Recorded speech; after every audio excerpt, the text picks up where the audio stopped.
Hello, and welcome to another episode of the Small Town Tourist Podcast, where we experience and explore everything that makes small towns great, and another installment of our Summer Festival Spotlight series. This is the series we've been doing this summer where we really highlight small town festivals happening across the state of Minnesota, and today we're talking about one of my personal favorites. We are talking about the Swanville Midsummer Carnival. This happens, usually it's the weekend after the 4th of July in Swanville, Minnesota. Very small town, but it's a town that is very near and dear to my heart. I grew up going to the dentist in this town, and now my family has a lake near Swanville. So it's a town that I spend quite a bit of time in, and it really has a lot of hustle and bustle around the Midsummer Carnival. It is a 3-day event that really has a lot of prep work leading up to it throughout the week leading to the event. And we get more into that with our guest today. We're talking with Grant Allen. He is part of the Swanville Lions Club, who's the organization that really helps the carnival come together. They do work on this not just the week of the carnival, but the weeks leading up to it, and they even are active during the winter prepping for it, which we will get into as well in this interview. So please enjoy our time hanging out with Grant, talking all about the Swanville Midsummer Carnival that is celebrating its 60th anniversary this year. So come on home, claim your throne when life gets you down. It's nice to know there's somewhere to go where folks care about you. We can't give you the world, but we'll give you a crown, 'cause you're the queen of our hometown. Okay, well, I always have everyone start out by giving me their name, where they're from, and what they do. So go ahead whenever you're ready. This is Grant Allen here from the Swanville Lions, and we're going to talk about the carnival, the upcoming 60th anniversary. This is one event during the summer that I try not to miss. I always block off it on my calendar. As soon as I get a new planner in the year, I always try to figure out when the carnival is going to be because I want to make sure that I can get to it. Yeah, no, it's a fun event.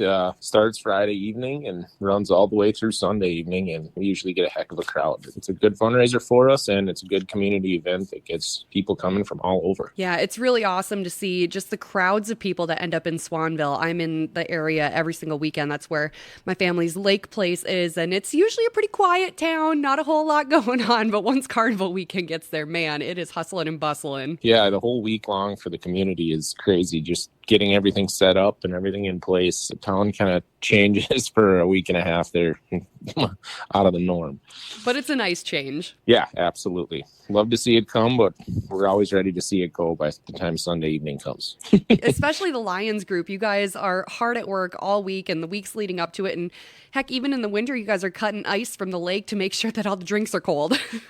Yeah, exactly. No, that's another thing a lot of people don't realize.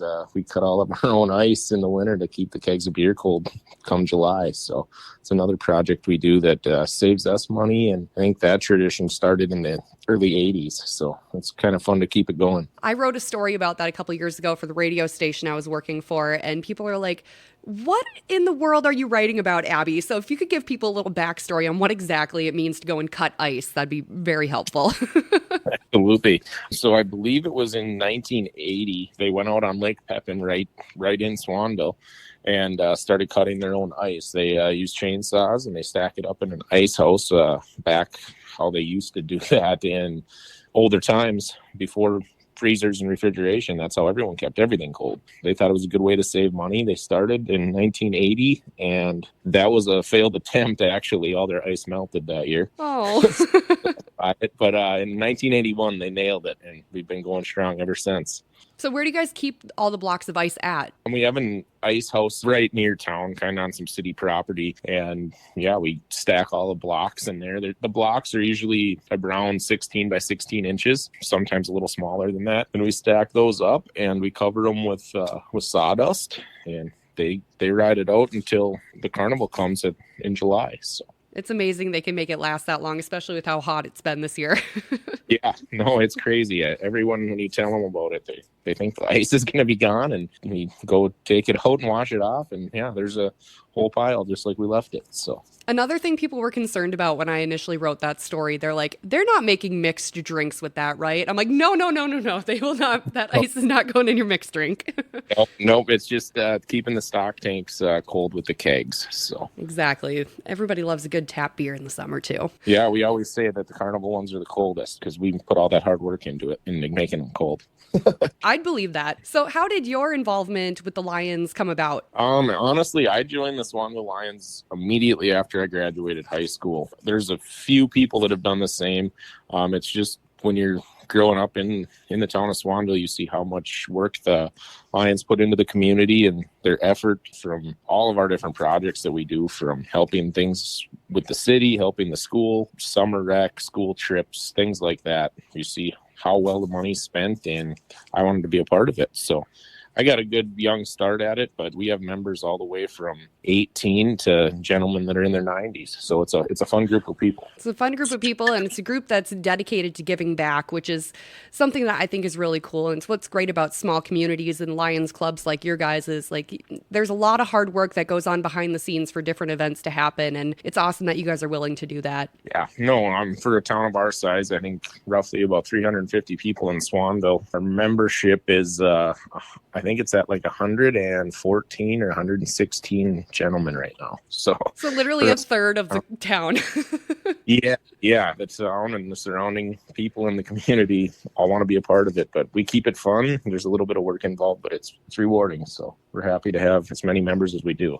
Since we're on the topic, what exactly are you guys doing when it comes to the carnival? So like once the carnival gets here, what's kind of on your to-do list? So, I mean, there's obviously year-round planning that goes down, but the week that Carnival starts, we start setting up tents, the beer garden, things like that, the Monday before. And we get all that stuff ready, and we get a couple days off. Then Wednesday or Thursday, depending on kind of how the 4th of July comes, we meet up again, and then we put all the tarps on the tents. We just don't want to leave them out in the weather in case something nasty were to come. It's Minnesota. You never know. Yeah, exactly. So we put tarps on, and then it's kind of wait until Friday morning. And when Friday morning rolls around, there's guys that are pre-cutting all of our chickens. We buy our chickens whole for the famous barbecue chicken. So people start cutting it, and then all of our barbecued chicken has to be pre-cooked before we can grill it, just because that's how the health inspecting stuff goes. So there's people right away at 6 a.m. Friday that get to work doing that. People start getting ice and stuff out of the ice house and getting the beer cold, and by the time 4:30, 5 o'clock rolls around, we're in action. It's definitely something people need to keep in mind. Like you say, they're starting to work on that chicken and getting that all prepped up at 6 a.m. But I'm looking at the carnival lineup here, and it's 5 p.m. is opening time. So you guys are putting in a solid 12 hours of work before people even start showing up. Yeah, that's for sure. There's a lot of unseen jobs that people don't realize and probably wouldn't want to do. We go through roughly about 1,000 whole chickens at the carnival, between 4,000 and 5,000 meals. So most of those get cut Friday morning. Some do get cut every day, just if we go through extra or anticipate a bigger crowd. The other thing is like the grill and all the barbecue mess and all that stuff, that all has to be fully functional by the next morning. So at 4:30, 5 o'clock, there's a crew of guys that come in and they start pressure washing grills and barbecue pans, and they do the dishes, clean everything up. And I've helped with that 1 year, and I'm glad that's not on my full-time list. That's a thankless job, and it's one of the most important. Yeah, that's for sure. My mouth's watering so bad thinking about that barbecue chicken now. It's so good. It is. It's a very different kind of sauce than most people are used to, and it's really cool. It belonged to a local family back in the 60s. The backstory behind the barbecue chicken was I think it was the first carnival or second carnival. The Lions Club just had the beer garden and the music, and the Midway had all the food, all the rides, and all of that. And a couple of the Lions Club members brought a grill down to the beer garden and were cooking chicken for themselves and the other Lions members. And people are asking where they could buy the barbecued chicken. So the next year they said, we better sell some. So that's how it all started. And it was, they made a chicken meal with the beans, the coleslaw, the dinner roll, and the barbecue chicken. That was how they started making it. And now we do have to buy like the coleslaw, the beans, just because we sell so many meals, but it was all homemade back then. Yeah, you guys are pumping out meals like none other. I equate the barbecue chicken at the carnival kind of like Christmas cookies. You only get it once a year, so you just got to go and savor it as much as you can. Yeah, that's for sure. There's always a running joke around town with different people. How many chicken dinners can you eat this year? You know, got to break last year's record. God, I love that town so much. Yeah, no, it's fun. We We go through, yeah, like I said, 1,000 chickens, about 250 gallons of barbecue sauce. And that's another thing I didn't mention leading up to Carnival. They're making the barbecue sauce this Friday already. So it gets made a couple weeks in advance, and then we keep it in walk-in coolers at the school. So. Oh, wow. That's nice that the school lets you use that, because obviously they're not using it this time of year. So yeah, no, it's works out perfect. another cool thing going on this year, I wanted to make sure we mention this. There's the cup fundraiser going on around town where you guys are, well, not you guys directly, but there's a group that's selling Swanville Carnival commemorative mugs, and it's actually helping out the school with some of their projects too as a fundraiser. Yeah, they're doing mugs because it's the 60th year. I think they started this 3 years ago, maybe a couple more than that. But they do shirts every year. So every year there's a new design designed by somebody local. It's a contest actually to make the design on the t-shirts. And 100% of these profits go back to the school, and whatever they make gets matched with a grant as well. So it's a good opportunity for us to raise good money for the school, and people get a little souvenir out of the deal too. And it's a great logo this year too. It just looks fantastic. Yeah, this year actually was really cool. Some of the money we raised in previous years for the Innovative School Committee, they purchased a software program to do like screen printing or graphic design. So one of our students actually made this logo on the program. So in like 3 to 5 years, that program has went full circle. That is so cool. Yeah, very cool. Oh my gosh, I love that so much. I got to get a shirt now. I already have the mug, but I need a shirt.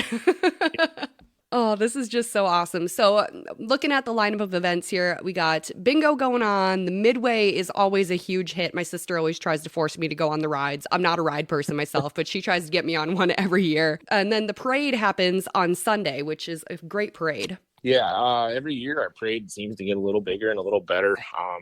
We have a parade committee that's been working hard. One thing that's tougher to come by now is a marching band. So if anyone's listening and knows of a good marching band that wants to drive to Swanville, we'd be happy to hire them for our parade. But otherwise, yeah, everything else is locked in, and 11:30, and the parade usually lasts about an hour for a small town. That's a pretty remarkable parade. So yeah, looking at the size and population of Swanville for an hour-long parade, that is extremely impressive. Yeah, there's a lot of businesses that jump on board, and a lot of good free advertising in the parade, other than they have to buy some candy. So yeah, and everybody loves like a gooey Tootsie Roll off the side of the road. There's nothing better. Yeah, exactly. I hear you there, 100%. You don't have to chew them as hard. So what do we got for outdoor music this year? Who's coming to play? So we have a nice lineup of bands this year. Friday evening, we have Paul Jensen starting. He's a one-man show that lives just south of town. So he's going to be playing to start off. The evening, late evening, we're going to have the Arch Allies. So we're excited about that. They're a good variety band, mostly rock, but from the 70s into the 80s. They should do a wonderful job. I know they put on a good show. Really active. They do a lot of costume changes, things like that. And Saturday, we have Backroads Band, and that's actually a guy that's one of our Lions members. He lives north of town a ways.